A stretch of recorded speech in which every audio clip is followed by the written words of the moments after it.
Hello everybody, welcome to the Comic Gamer Movie Show. My name's Deshaun, and today I'm here to give you my review of a new Netflix series that came out about, I want to say, a couple weeks ago. Another Netflix series I'm reviewing, and the next Netflix series I'm reviewing is going to be big. But I'm going to get this one out of the way first. This one's going to be a short review because it was only 8 episodes of it, and it's a surprising show. But let me get into it. I'm reviewing Sex Education. Now, Sex Education is a British show. Another British show, man. I'm telling you, man, the Brits know how to make some good fucking cinema, but, you know, I'm sure they've been making great cinema for years, and I'm just noticing it now, so I'm not going to be the guy to say that. But I watched Sex Education, and it took me a little bit of time, to get into it. I didn't want to watch it, but then, I thought about it. Then I looked up the Rotten Tomato score, and I saw that it's hovering around a 90 to 88%, I believe. And then I was like, you know what? Fuck it. I'm not doing anything. I had just binge-watched The Punisher. I didn't have anything else to binge-watch. So I decided to binge-watch Sex Education. It's about 45 minutes an episode. There's 8 episodes, about 45 minutes, you know. You can knock it out, and, you can knock it out. I dug the show. I'm gonna give it up top. I'll give the show an 8. I don't think it was as good as The Bodyguard, but I dug the show. The show is very mature. The show has shades of Big Mouth. It has shades of Big Mouth, and the thing is, the sensibilities on the show are a bit different because it's British. So, you know, there are certain, once again, just like in The Bodyguard, there are certain lingo. There's certain things that they say that that as an American who's never, really watched anything particularly British other than maybe something out of James Bond, I've never really watched anything particularly British other than the last few years of me watching a couple things here and there. Never watched Doctor Who or anything, so some of the stuff, lingo, and some of the, terms go over my head because, first of all, these are teenage kids. These are teenage kids on this show. Well, teenage kids, well, I'd say about 17 years old. I'd say about these guys are about 16, 17 years old. I'd say 17 years old. So these are teenage kids. So teenage kids in America already have a bunch of lingo that I don't understand. So teenage kids in Britain, definitely got a bunch of lingo I don't understand. But that's, not here nor there. You can pick up on it, and it's pretty easy to pick up on. But you follow this character named Otis. Now, Otis is being played by Asa Butterfield. Now, if that name sounds familiar for you, you've seen Asa in a lot of stuff. He was in that movie, the Mrs. Peregrine and her, man, I can't remember. He's been in a couple movies. I believe he was in Ender's Game, a younger version of him. Asa Butterfield has been in a lot of things, a lot of things in the past. He hasn't really been in anything lately. But in the past, Asa Butterfield was being proud to be, a next young up-and-coming star. He was being eyed to be Spider-Man at one point. It was early on. Don't get too worried about it. Obviously they landed on Tom Holland, another British actor. They just really wanted Spider-Man to be a British actor. But anyways, sorry about the AC. It's on. It cuts on. It cuts off. I keep trying to catch it when it's off, but doing the best I can. But back to the show. You follow this character named Otis. Now, this is where it's going to get a bit uncomfortable. Because the show dives deep, bravely. I'm going to say bravely.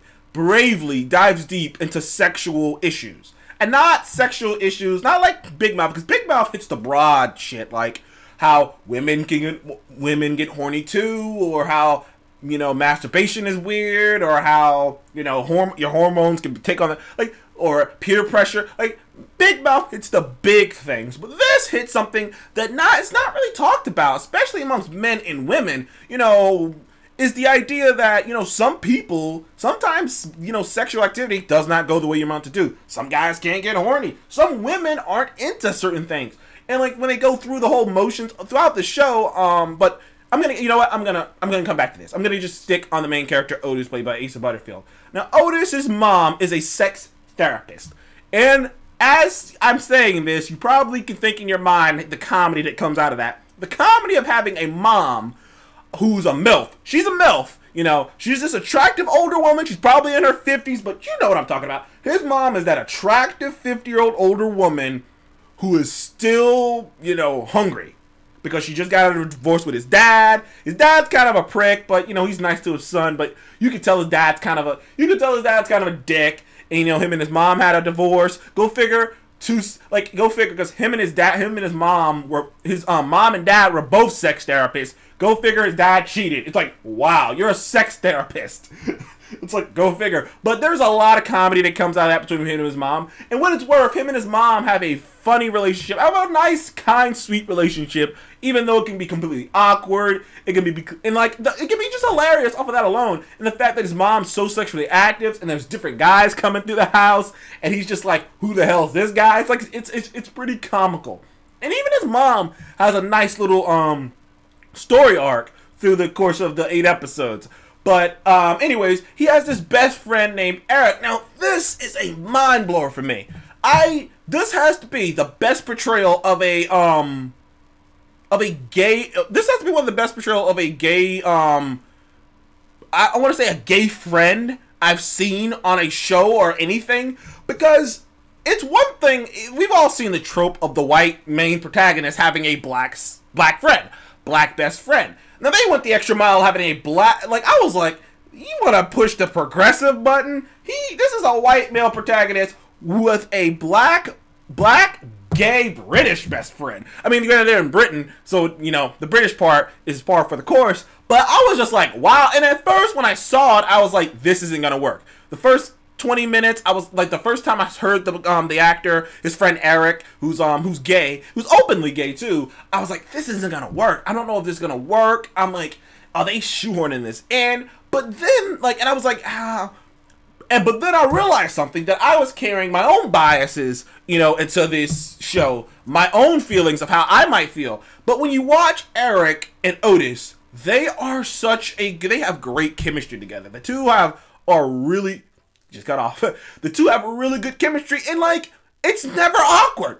It's never awkward. There's never like a moment where you're like, there's never like a stupid moment where it goes through your mind like, man, this gotta be awkward being in a room with a dude like guys. No, it never goes through your mind. They're just best friends, and they have accepted each other for who they are, and it's beautiful to watch, really, because it's never even brought up. It's never brought up. It's not even alluded to. In fact, they fuck with each other about it. Otis will fuck with him about being gay and about like not knowing any other gay kids in school. And Eric will fuck with Otis about his problems that he's having and about how his mom's hot and, you know, doing such and such and all these other things.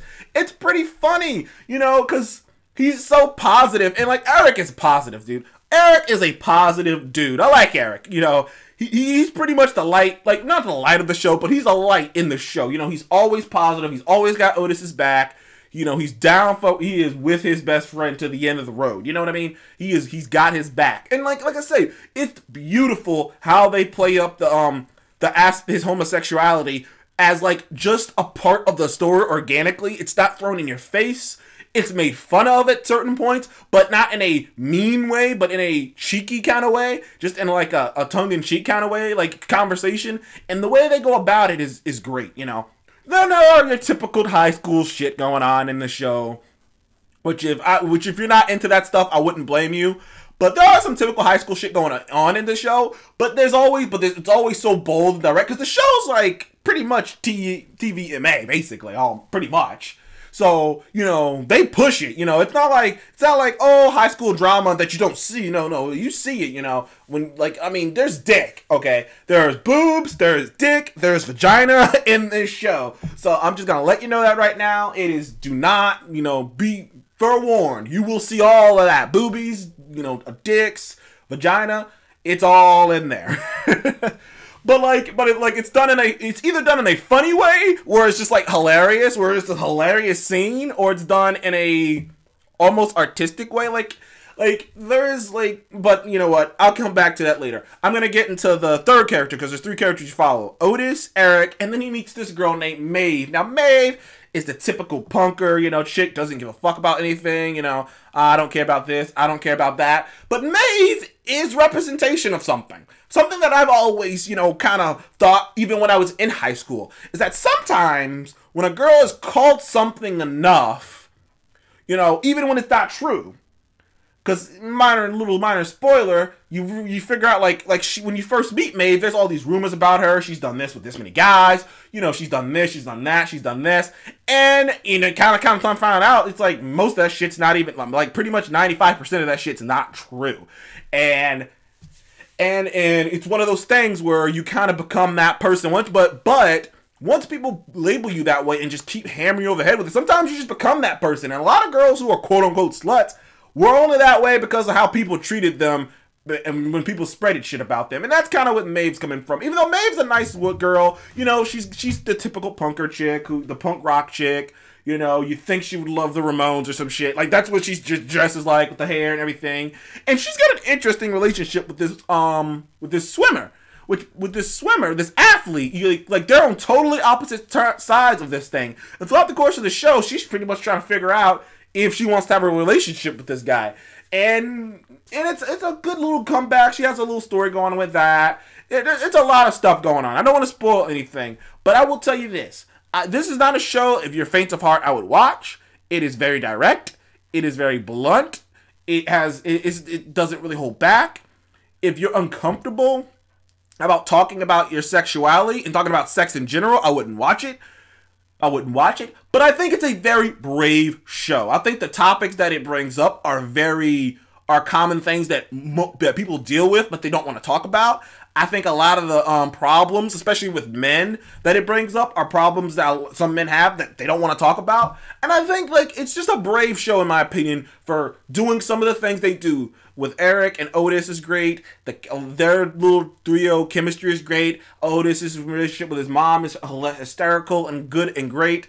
I think the show's it's a very, very good show. And I can't wait to see where it goes because of how the progression, because it leaves you on a cliffhanger and it leaves you wondering how are things gonna go now. I think it's a very good show. I give Sex Education an 8 out of 10.